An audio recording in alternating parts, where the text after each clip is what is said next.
Hello and welcome to Sports on the Quarter. My name is Matthew Weasel there, and I will be joined later by Emily Wood. But first, how about some bubble watch? Orange men basketball had a huge opportunity last night in the Dean Dome. Syracuse faced off against number 8 North Carolina last night, looking for that big win that would guarantee them a spot in the Big Dance. However, the spotlight was a little too bright for the Orange. It was senior night in North Carolina. Syracuse very familiar with that, as they just had that on Saturday, and Bryce Johnson, the senior for UNC, getting it started early, 4-0 lead. This would be an uphill climb and a close game all night. But Malachi Richardson, he's up for the climb. 3 right there, putting Syracuse up 17-14. We said it was senior night in UNC, right? Marcus Page, another senior, bang from 3 from deep late in the first quarter. Let's head to the second half. Joel Berry, the second. He's going to get the ball right here from Michael Benege, who has a little bit of trouble controlling it and drives in for the layup. 50-37, 13-point lead for North Carolina. Syracuse not going away. Michael Benege again from deep. He hits. 69-68 UNC lead. And with time running out, Bryce Johnson looking to close this game. No. Ty Lydon hits Michael Benege. 16 seconds left on the clock. Michael Benege, timeout. No. Drives in and misses the layup. That was the chance for Syracuse to get their big win. UNC would go on and hit a couple free throws. 75-70 was the final. This was the first time in program history that Syracuse played on Leap Day. It was also the first time they lost on Leap Day. And it might have been senior day in UNC, but it was the SU seniors who led this game. Michael Benege and Trevor Cooney combined for 31 for the Orange. It wasn't enough, though. The Tar Heels had 5 different players score in double figures. Syracuse will have to wait to rebound from this one. Their next game is on Saturday at Florida State. And for that one, Jim Boeheim wants SU to shoot just a little bit better. They made a concerted effort to get it inside, and we did a good job of keeping it from inside. But when they shot it, they got it back too many times. And they ended up with 19 offensive rebounds, and I think they had 7 or 8 and a half. They had a bunch of offensive rebound out through the second half, and I thought that was probably the difference. Back on the hill, number 2 SU women's Lax was involved with some midday madness today. Hosting third-ranked Florida in the Dome, this was the Orange's last chance to get a non-conference win before ACC play started. They were really looking to raise their confidence against the number 3 team in the nation. They were number 2. Let's take a look at how this game went.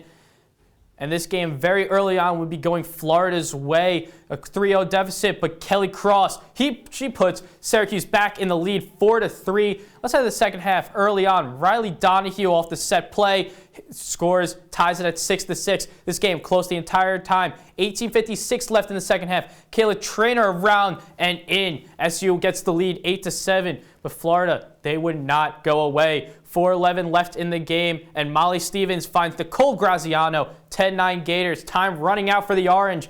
Haley Majorana put it in the back of the net. That's 10-10. We're going to overtime.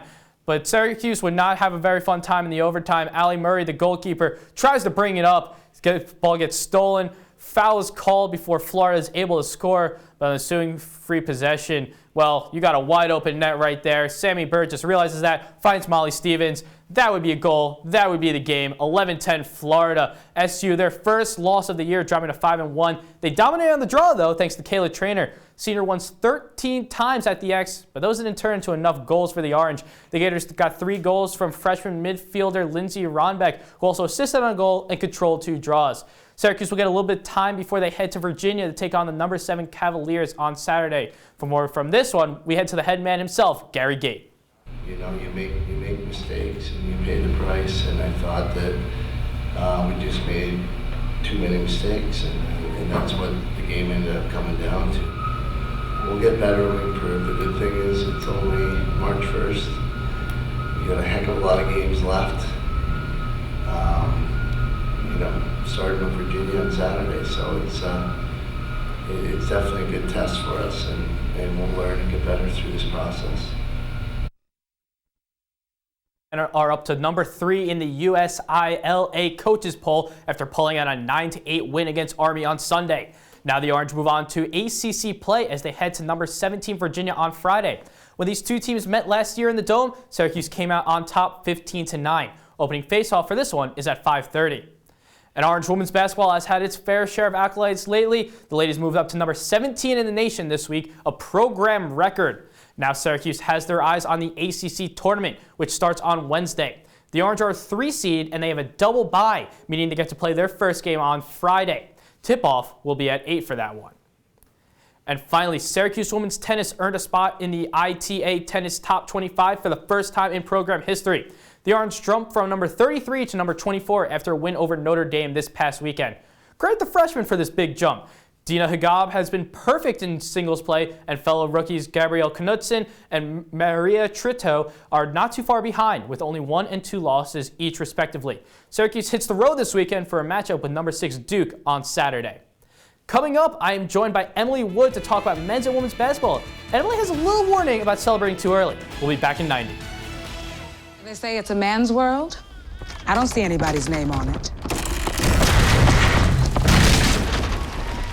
While they were doing their thing, we slowly changed ours. Today, women can do anything men can do. And there's one thing we're even better at.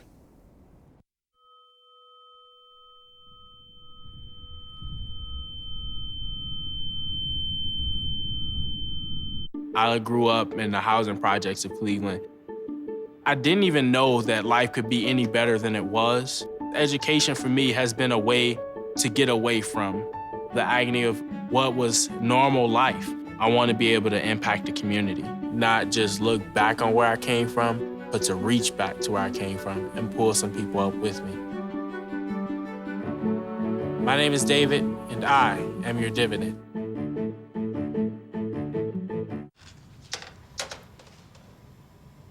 Wow, these are really good. You act surprised.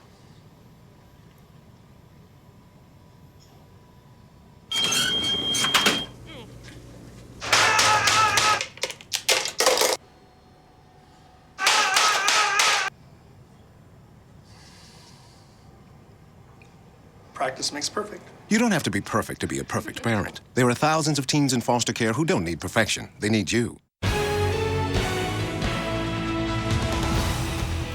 Welcome back to Sports on the Quarter. I'm your host, Matthew Weasley, now joined by Emily Wood. Emily, let's get straight. Syracuse basketball, last-minute loss yesterday. What was your reaction from that? Yeah, I mean, I think I can speak for all Orange fans. It was pretty disappointing. I mean, they trailed the whole game, but they had a chance. It was in reach at the end, and they just couldn't finish again. They've had trouble finishing all year. And then they had Michael Benajay there at the end.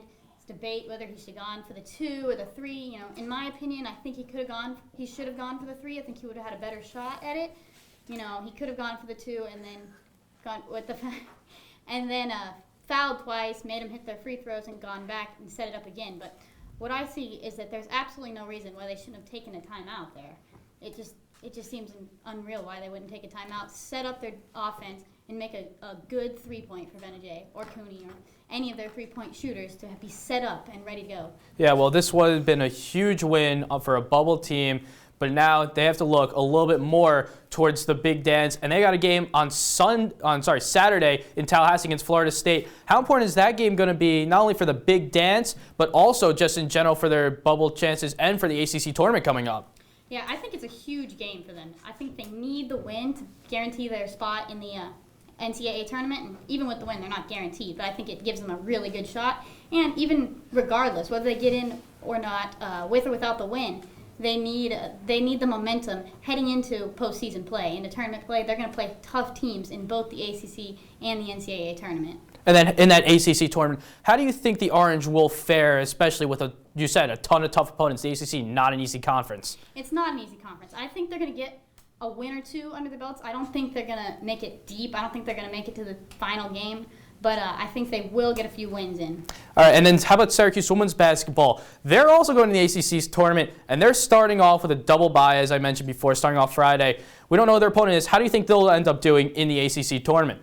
Yeah, I think they have a really good shot in their first round. They're going to be playing, NC State, Virginia Tech, or Boston College. All 3 of those teams, they have a really good shot against. They match up well. But then after that, they're going to play harder teams. They're going to have to play teams, probably Louisville in the next round. They lost to them 71-53. And then if they somehow make it to the championship, likely they'll play Notre Dame. They're the favorite to win. They lost to them 90-62, and it wasn't good. Yeah, and then all right, but let's be honest. There's bubble talk for the Syracuse men's basketball team, not so much for the women. Where do you think they'll be seated, being number 17 right now in the nation? I think they're going to get a 4 or 5 seed in the tournament. You know, they're ranked number 17 in the nation right now, so they're going to have a good seed heading into the tournament.